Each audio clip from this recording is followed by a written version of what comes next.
Welcome to SWA. My name is Jia Xuan. My name is Eric. Today, I want to talk about something very serious, right? So, Wow, what's so serious? yeah. So recently, in the investing world, right, we all heard about Charlie Munger passing away, right? Yeah. But if I'm putting on the head of a health advocate, if I'm a health advocate, I might say that He is a bad influence. Wow, Jialat. I want to draw a line right here. I also draw a line and say if I'm a health advocate, so I'm not representing myself. Why? So you are telling the world that health advocate will hate Charlie Munger lah? If you are a health advocate, you might concur to whatever I'm saying. Wow, you better say something that's really meaningful. Don't bullshit right here. Okay. So what is it about? What's the point? You think about it, every year during the AGM, right? What are they eating and drinking? So On the platform where they're sitting there. Okay, so I know that like Warren Buffett likes His to favorite drink is? Coke. Okay. All right. And then what is the snack that Charlie Munger always like to eat? Oh, okay. What's they that like thing to called? munch the sCandies. Okay, so indirectly, have you seen that actually this is a form of advertising? Yeah. Yeah, right. But for those who don't know sCandies, what is sCandies then? So sCandies is like a premium version of a normal candy. It's like a peanut brittle. Yeah, peanut fritters. Peanut brittle. So Singapore, I mean in Asia, we also have this peanut brittle. I Yeah. also love it. Yeah. Right, but the downside is this, right? Not only is high fat, which is your peanut, right? Yeah. The candy, the coating of it is actually sugar, right? Oh, the caramel. Yeah. Oh my god, I love it so much. And because it's so delicious, it's so easy to be hooked on, right? Yeah. At one go, can you imagine yourself eating half or a full box of it? Or a full packet? Can, right? I think don't need to imagine I did that. Oh, shucks. Yeah, so can you imagine, right? During the AGM, Yeah. they are sharing about the financial reports of the companies, and sCandies happens to be one of them, right? Yeah. Yeah, so of course they have to promote, say like, hey, my product is good, man. And after the AGM, what is the one that's behind the doors? Is their whole events at It's like they are fair where they sell a lot of things lah. a discounted price, right? Yeah. Really? Yeah. Yeah. Wow. So this is a form of promotion, ma.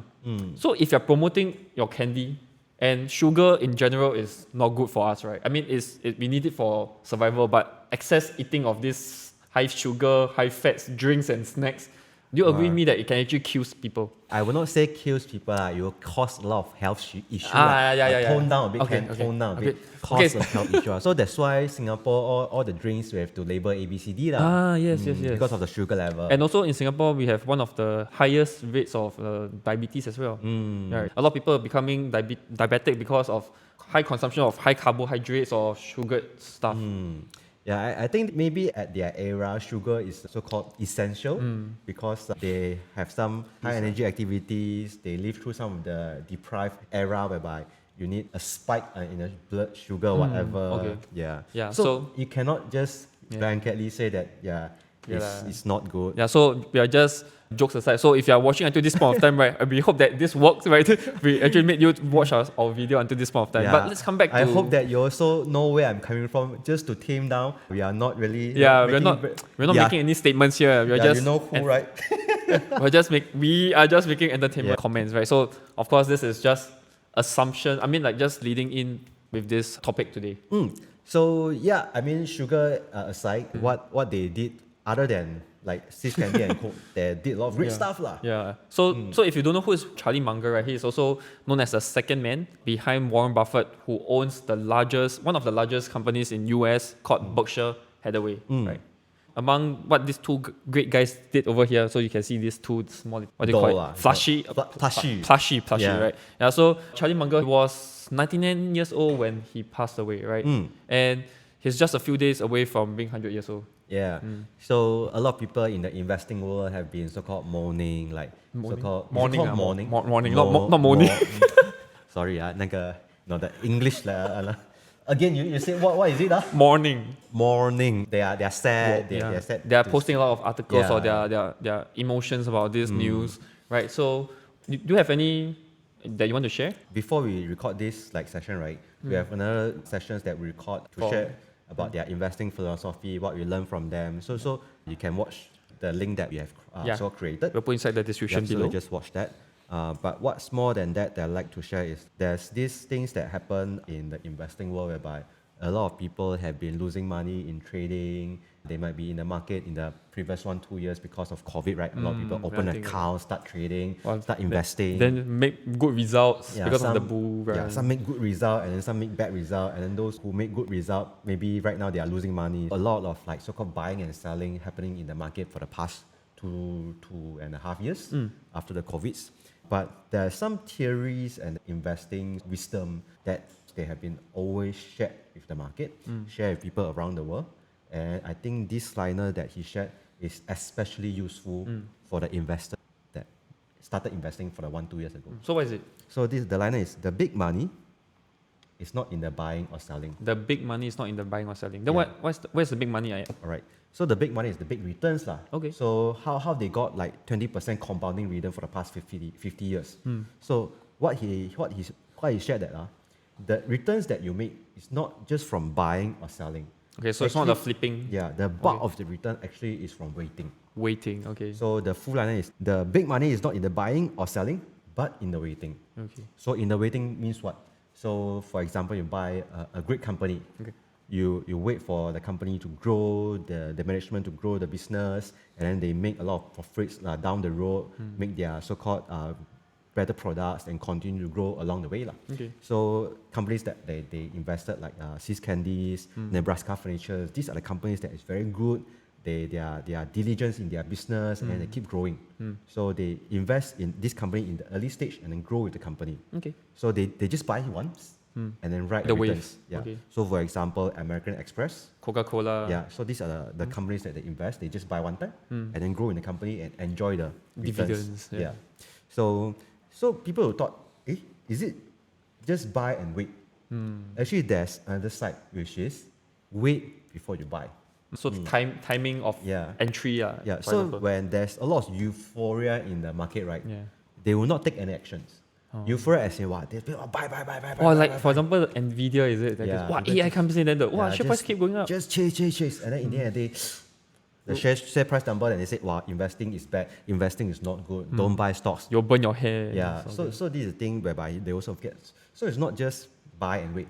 Sometimes it's wait for the opportunities to buy. Yeah, I do concur on this portion because like I think maybe as a Singaporean living in Singapore for so many years, right? And in our society, it's a bit rushed. It's a bit a fast-paced one. So at times, right, I feel that now that I look back, right, I feel that I'm a bit impatient because of this environment that I grew up in, and because I'm impatient, naturally when I do investing at the start, I also feel like, hey, if I didn't put my money in, I'm not doing anything, and if I'm not Yeah. doing anything, I am not making money, right? Yeah.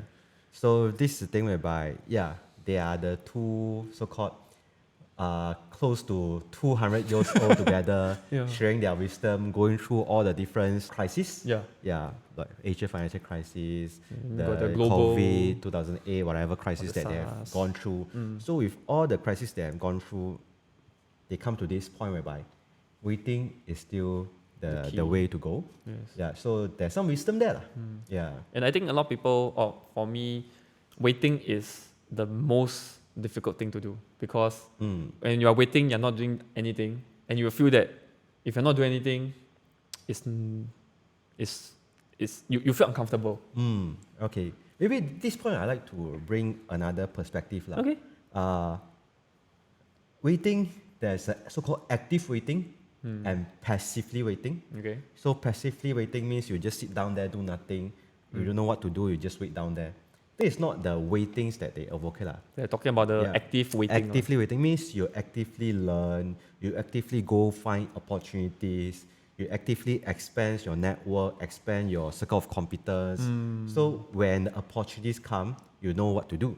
Okay. Yeah, so called the actively waiting. So that's like prepping to go for war, for example, something like that. Yeah. for spread lah. Okay.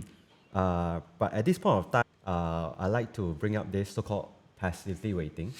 Okay. Passively waiting for me is something like procrastinating. Yeah. Means you just wait down there. And I think I'm not generalizing, but for what I think about Chinese Asian culture, you have this thing called 不好意思. 不好意思. In Okay. English called what? I'm sorry or something like that. Like Can you give a context of it? so for example, let's say there's this apple on the table. Okay. there's Excuse only me. one. Yeah, sorry. Sorry, I'll excuse give the me. chance to you rather than I take the apple. So everything I'll just stay aside and then not taking the active step to so-called Hey, I want this. grab the Opportunity. grab the opportunity or tell people that hey, actually I want this. So it's like not voicing out. Yeah, not voicing out. Yes. Okay. So for example, since I started investing, I always want to go Berkshire Hathaway to The AGM. the AGM to visit both the Oracle of Omaha and Charlie Munger lah. So I always say next year lah, next year I got chance. So in the organizations that I'm in previously, we always have so-called arrangements to go overseas. So I always think that there might be a chance for me to go. Okay. So I wait the next year. So I see a lot of my so-called previously my leader, my team members that went so-called overseas Okay. and visits. So the do you, AGM do, you, lah. do you voice out saying that you want to go?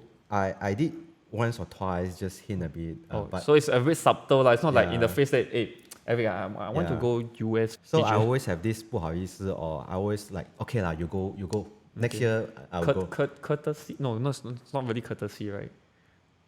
I think in the Western world there isn't like There's this kind a of thing. Like, real term to call yeah. it, right? It's not you go first. I'll go for the next. It's like everything you first.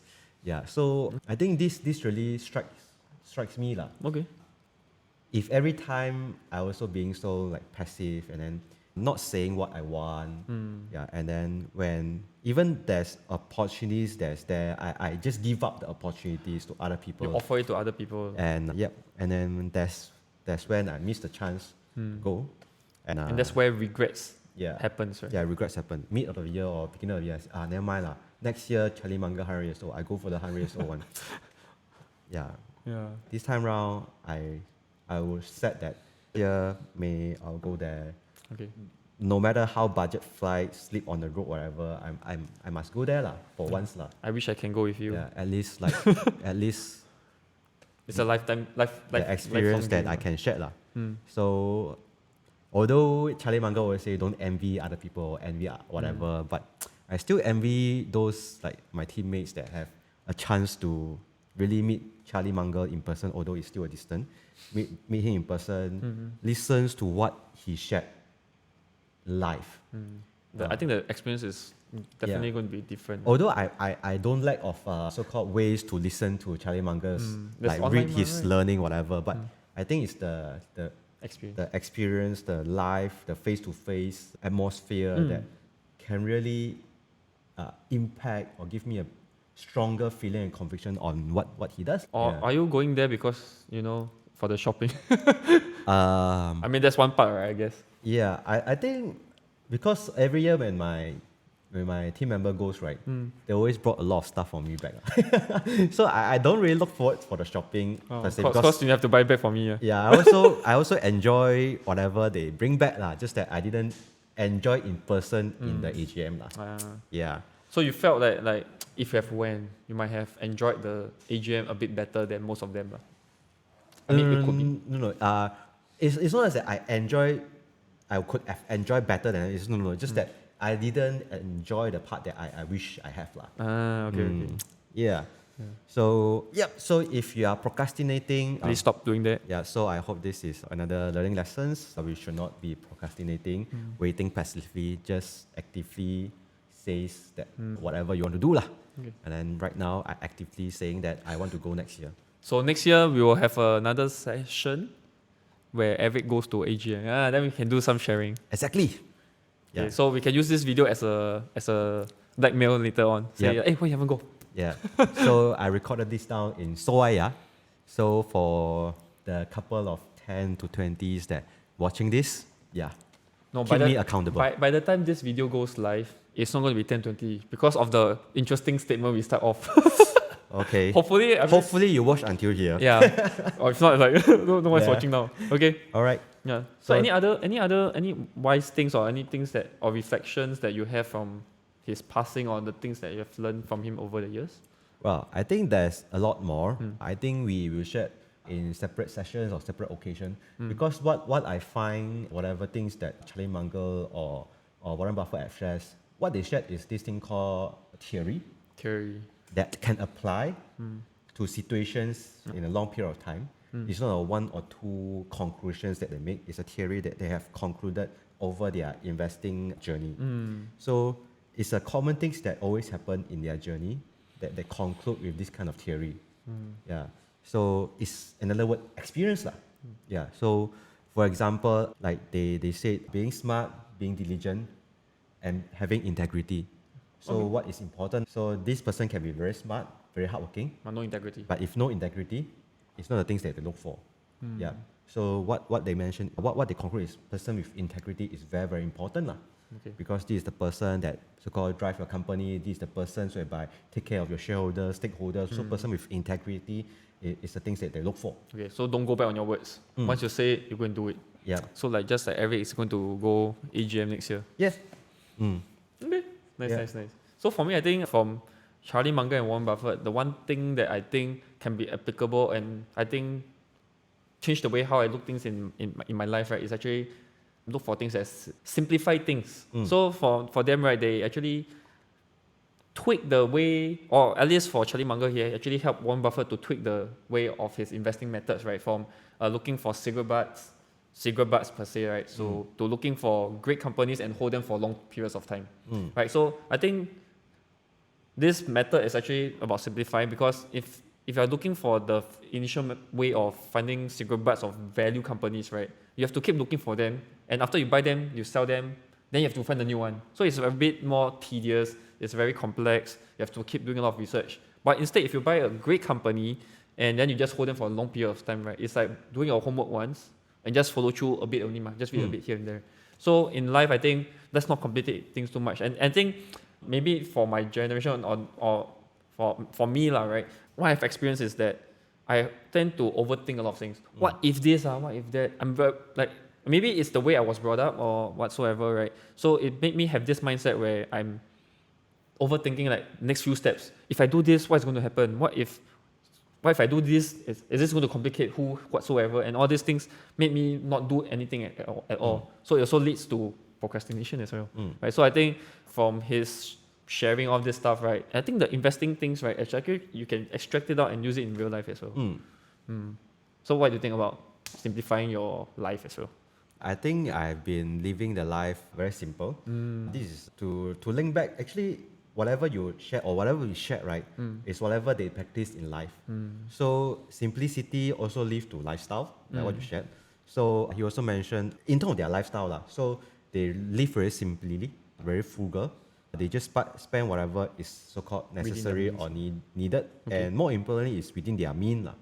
So he doesn't have like pressure to keep looking for next Property, next car, next whatsoever. kind of thing. So that's why they can have a choice to really live their life in a simple way. And I think by doing so, by being frugal, you actually saves a lot of money, right? And all this money that you are saving can use to compound your wealth as well for your next generation. Yeah. So simplicity is the way for me to go lah. All right. Okay. So I think that's all for this episode. Yeah. So we hope that you have watched until so far, right? Yeah. So if you have, right, do remember to like, subscribe, and also share with more people, especially since the title is a bit more provocative, right? So with that, thank you so much for watching. We'll see you next time. Bye-bye. Bye-bye.